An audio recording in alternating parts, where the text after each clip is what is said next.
in the 1960 election, when it's JFK versus Richard Nixon, it's the closest election in the 20th century, bitterly fought. The country is divided down the center.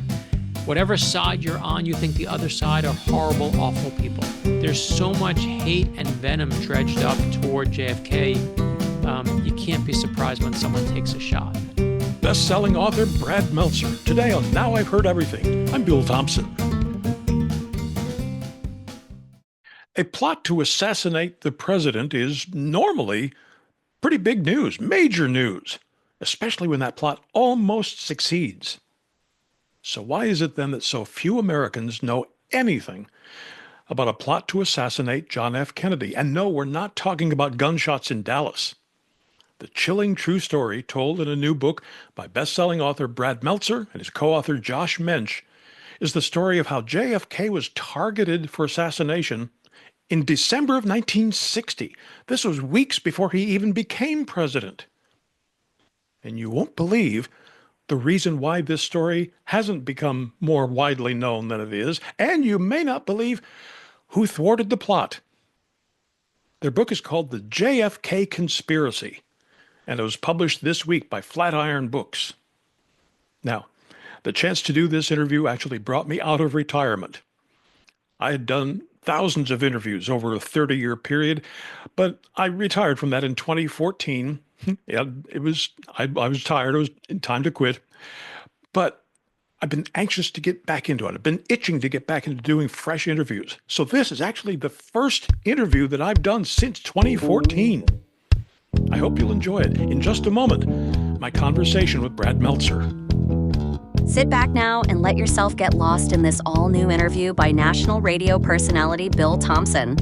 Enjoy.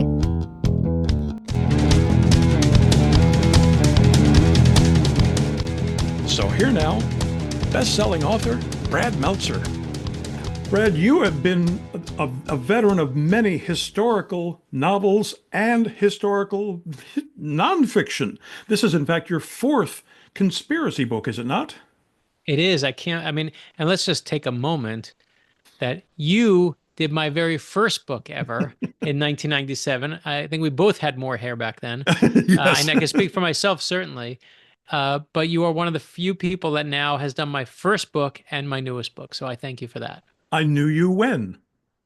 Trust me, those days I was just showing my daughter had just read my first novel. Wow. And I got to go back to, being 24 years old, which is how old I was when I wrote that book. And it was like sending a time machine, almost like a message in a bottle from my 24-year-old self back to my 19-year-old daughter. And so I've been thinking of you in those days. So, but yes, those were when I did fictional thrillers. And now we've done 4 different nonfiction history books that are true stories. Now, everybody knows the name Lee Harvey Oswald. And we know John Wilkes Booth. Some of us even know Leon Czolgosz and was it Charles Guiteau or whatever. Guiteau. Why have we never heard of this man? So yeah, let's talk about Richard Pavlik. Mm-hmm. This is a story. We all, as you said, we all know Lee Harvey Oswald, but there was actually an earlier plot to kill JFK in 1960, right after he's elected. And this assassin, Richard Pavlik, who's a disgruntled postal worker, and put 7 sticks of dynamite in his car. He follows JFK down to Palm Beach, Florida, because he believes that JFK's security is less there, which he's right about. He also knows that JFK leaves his house just before his 10 a.m. church service. So he just waits outside. JFK's right on time, steps outside his house. All this assassin has to do is hit the gas and the little trigger mechanism that he's built, and boom, will go the dynamite. And I won't ruin what saves his life that day, but what does is the start of the craziest JFK story you've never heard in your life. And that's the beginning of the JFK conspiracy. I think I just ruined chapter 1 of it for you, but that's where it starts. But the reason to answer your question, the reason you don't know Richard Pavlik is because, and I was like, why do I not know this story? Is on the day that it's supposed to go nationwide, it makes the local papers in Florida, and it's about to go nationwide. And 2 planes, airliners, collide in the air, one into the other, and everyone on board dies except for one young boy. This one kid is the sole survivor, and America becomes obsessed with this young boy's story.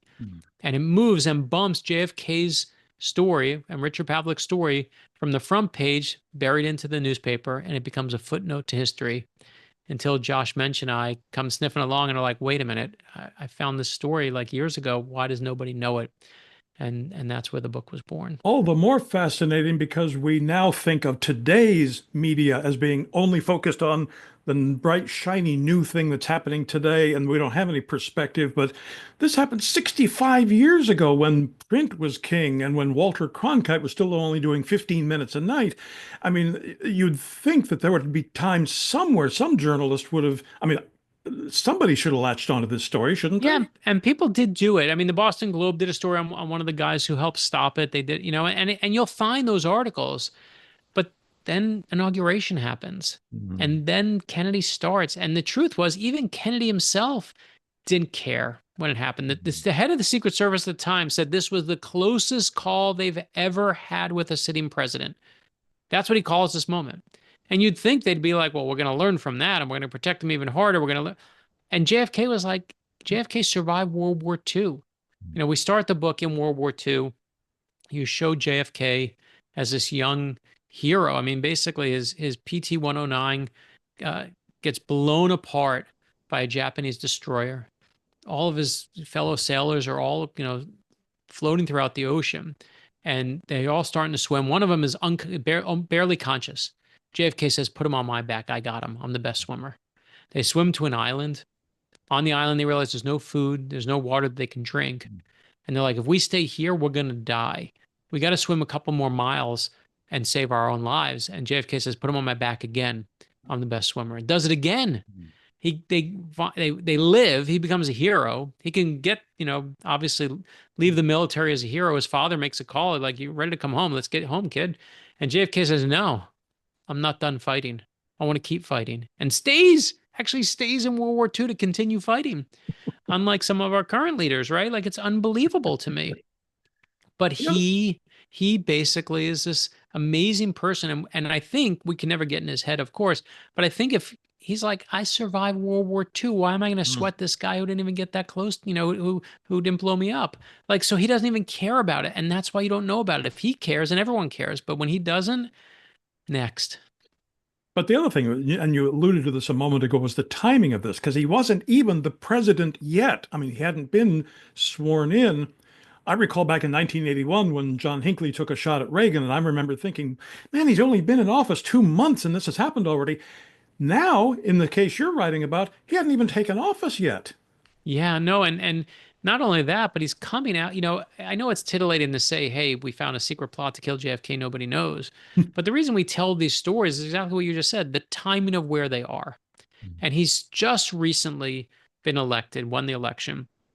In the 1960 election, when it's JFK versus Richard Nixon, it's the closest election in the 20th century, bitterly fought. The country is divided down the center. Whatever side you're on, you think the other side are horrible, awful people. Does that sound familiar to you, Bill? Right? And it's exactly where we are now. And it's this moment in time where there's so much hate and venom dredged up toward JFK. You can't be surprised when someone takes a shot. It's so bitterly divided at that time. And what many readers, young readers especially today, might find fascinating in a bizarre way is the source of this hatred was the fact that John F. Kennedy was a Catholic. I know. It almost seems like, you can't even believe that that's the reason. But let's paint that picture, because it is important to understand the book. And I thank you for bringing it up. At the time, there was one other person who was Catholic who had run for the presidency but hadn't gotten very far. JFK is the first one to truly actually, of course, do it and to get as far as he got.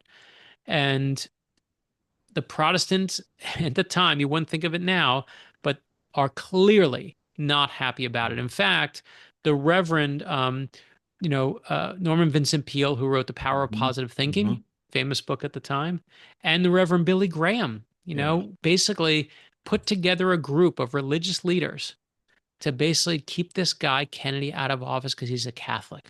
They, in their eyes, being Catholic, he wouldn't be loyal to the United States. He was going to be loyal to his Pope. We didn't know where his trust lied and where his loyalties were going to be. And they were going to do everything in their power to make sure he never got to that Oval Office. At the same time that's happening, you got the KKK and a Mm-hmm. resurgence, because the KKK, we all know, hates the black community from the Civil War. We know the stories there. But in the 1920s, there's a resurgence of the KKK because they realize they can get more money and do even more, be more popular by bringing in new groups to hate. Not just the black community, of course, which you don't give up on, but the Jewish community and the immigrant community. And you better believe they saw JFK as an Irish Catholic immigrant. So And you got and these, there, when you raise up again all that venom, don't be mhm. surprised when you activate somebody. And these days, it's not hard to imagine that same kind of venom if a Muslim were to run for president. You don't have to run for president. You can see it already. I mean, there's Mhm. so we and that's what we wanted to do with this book. The book is not just, yes, you're going to see the JFK part of it. You're going to see Jackie, and we'll talk about her like you've never seen her before. Mhm. But why is it important today? Because we're still having these same battles. We're still using those words. Those people. Mhm. Those people are the cause of your problem. Those people are the ones who why your life is not as good as you wish it was. And when you hear those words are a code, Bill. And they're a code. And those words have been used with the Jewish community in World War II. It was those people, the black community, the gay community, the immigrant community, right? The Muslim community. Pick a community, and there's a group of people saying those people are it. And, to me, that's not the American dream. The American dream is not about money. The American dream is when you see someone being a bully, when you see someone picking on a smaller group, you use your voice and you speak up and you say, that's enough, enough already. That to me is the American dream. After this short break, more startling revelations from Brad Meltzer. If you've ever wondered where to find the captivating books we discuss on Now I've Heard Everything, wonder no more. Just tap the link in our show notes or visit our website, heardeverything.com. Plus, when you purchase through our affiliate links, you're not only diving into great stories, but also supporting this podcast. And we thank you for your support. Now back to my conversation with best-selling author Brad Meltzer. Now, something else that you touched on just a second ago, we're going to see a side of Jackie Kennedy in this book that we may have never seen before. Yeah, I didn't know this when we started, I will tell you. We started the book, of course, being, well, we're going to dive into JFK, and he's amazing. We can talk about him as well, but Jackie is she steals so much of the book because she's incredible and what she's trying to hold together. And you'll see, of course, without ruining the ending, why his life gets saved has to do with her.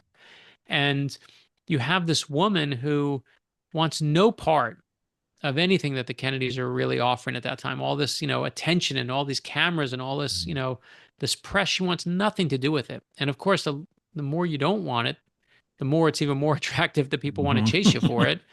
And, what struck me is right after they're engaged, one of JFK's best friends goes up to her and says, Jack loves women.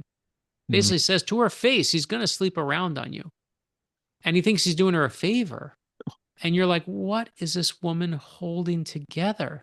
And what was so striking to me is, there's moments where, when she goes into labor and she hemorrhages, she's having this very complex pregnancy and they got to rush her to the hospital. You know where JFK is? He's on a plane going to Florida. He's nowhere to be found. She's at, her Secret Service agent is who they call, not her husband, right? They can't find him. They call it, when he's on the plane, they're going to call a Secret Service agent. And you get to see, I'm so thankful for her Secret Service agent who was, is so, his story is so amazing in the book. I love that we get to tell his story. And, he's one of the most amazing people that we get to tell the story of. And I will say, just for a moment, if I can take it, is I just want to also, I need to thank him because his name is Clint Hill and Lisa McCubbin. They wrote a great book together. And they were kind enough to let us, kind of look through their eyes when you see this firsthand account. And you see this relationship she has with Clint Hill. You see this, what she's going through as this presidency is just barely starting. And it's amazing that, she's even holding it together. Well, Clint Hill, of course, is the one that we saw in the back of the limousine in Dallas. So his role is not minor by any means.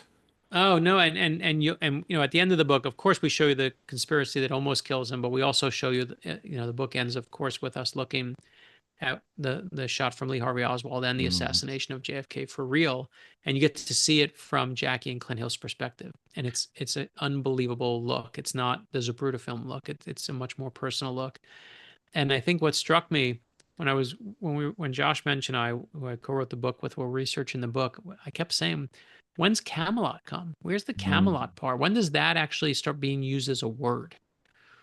And through the research, I finally figured out and researched and realized it doesn't come during his presidency. It actually comes after he dies. On that day with Clint Hill on the back of of the motorcade, when his brains are blown all over Jackie's beautiful pink suit, obviously the whole world changes in that moment. And Jackie Kennedy says she's going to grant one interview only, to Life magazine, special exclusive for their exclusive issue on the Kennedy assassination. Reporter comes to her house late at night. He's there until after midnight. They're rewriting and writing the article again and again. And Jackie tells this story just to him, that when her husband was alive and his back was hurting in the White House and he couldn't fall asleep, that she would put on this one record on the record player about this place called Camelot, and how much he loved that, hearing that. And Jackie Kennedy, at the beginning of her career, was a member of the press. She actually started by being a reporter who used to ask questions of people on the street. So she was a member of the press. She was hounded by the press, crucified by the press, held up by the press, and ripped down by the press. But make no mistake, Bill, she was a master of the press. And she's the one who inserted the word Camelot into our lexicon. She's the one who puts and decides to write the Kennedy legacy before anyone else has a chance to write her husband's legacy. And it's amazing to me that it's because of the strength of Jackie that it all happens. And as I said, if you like Jackie or want to hear, see her in a whole new light, the JFK Conspiracy has that for you. Now, I just have a moment left, but I did want to ask you, you are a master of plot and suspense and thrills. Rate the fiction that you have written versus the real life story that you're telling here. I mean, this is almost too good a plot to waste. It's funny. The reason I started doing this, I love you for it, is I would find some of these stories and I would use them in my thrillers. When I found the secret plot to kill George Washington, I mentioned it in one of my thrillers for like a paragraph. It had this, it said, there was a plot to kill George Washington. I mentioned in the thriller. And then 3, 4, 5 years go by. I can't stop thinking about that plot. I'm like, I want to know what happened more about that plot. And I realized when you're thinking about something for over 2 years, that's when you got to write a book about it. And I would find myself Googling it. When I was sitting around doing nothing, I'd be going into it. And that's where the nonfiction books came from. And it's not that I rank one better than the other. They're not, it's like asking which of your kids you love most, but they're just different parts of my brain. One entertains me because it happened, and one entertains me because it could happen. And I love both of those stories. So I like thrillers and I still write them, and I'm just handed in the first draft of the new one. And I just as much love the nonfiction books we get to do now. And I'm just thankful I get to tell both of these kinds of stories. But make no mistake, they definitely, whenever I'm researching a nonfiction book, it always winds up making its way somewhere into the new thriller. There's just always some detail that I'll find. And I'm like, I can't use that here, but I know where I'm going to use it. And I'll also tell you before we close that my grandchildren love the I Am books. Oh, yes. You told me that, so we should say, so the new I Am book that's coming out, we just did I Am Jesse Owens, and we did I Am Stephen Hawking, but the new one that comes out next month is I Am Sally Ride. Ooh. And so you're the first person I've gotten to talk to about it. And it's such a special book, and really, this amazing story. And Sally Ride's life partner is this wonderful woman who helped us with the book and proofed it for us and made sure. And she said it, I'll never forget, she told me it made her cry. And that was just so humbling. We wrote these books to give our kids better heroes to look up to, and to give them heroes of kindness and compassion. And I love that people like you have now used them to build libraries of real heroes for their kids and their grandkids and their nieces and nephews. So thank you for building those libraries with your grandkids. Oh, my pleasure. And hope everybody goes out and buys the JFK Conspiracy. I appreciate it, my friend. Thank you so much, Brad. Always. The JFK Conspiracy, published this week by Flatiron Books. Now you can get your copy of the JFK Conspiracy by Brad Meltzer and Josh Mensch by tapping the link in our show notes, by clicking the link in the description below if you're listening to this on YouTube, or by going to our website, heardeverything.com. We may earn an Amazon commission if you make a purchase. HeardEverything.com is where you can also find my 2010 interview with the Secret Service agent who was on the back of the limousine that day in Dallas, Clint Hill. When she came out in the trunk, she didn't come out there to get out of the car. She came out there to retrieve something that came off the president's head. My job was to get her back in the car. And my 1993 conversation with the journalist who, they say, wrote the book about the real Kennedy assassination, Gerald Posner. These doubts and questions raised become facts. They get repeated so many times. Could Oswald have had the time to fire the 3 shots? And later that becomes he didn't have enough time. And then it becomes no marksman in the world could have fired the shots that Oswald fired in the necessary time. And he wasn't a good marksman. And the rifle was terrible. And they become ingrained as part of our consciousness. And of course, we post new episodes of Now I've Heard Everything every Monday, Wednesday, and Friday, and you can find us everywhere you listen to podcasts. And thank you so much for listening. Next time on Now I've Heard Everything, he's the son of one of the most famous heavyweight boxers in American history. My 1988 conversation with Joe Louis Barrow Jr. The 1938 Schmeling fight was my father's most famous fight.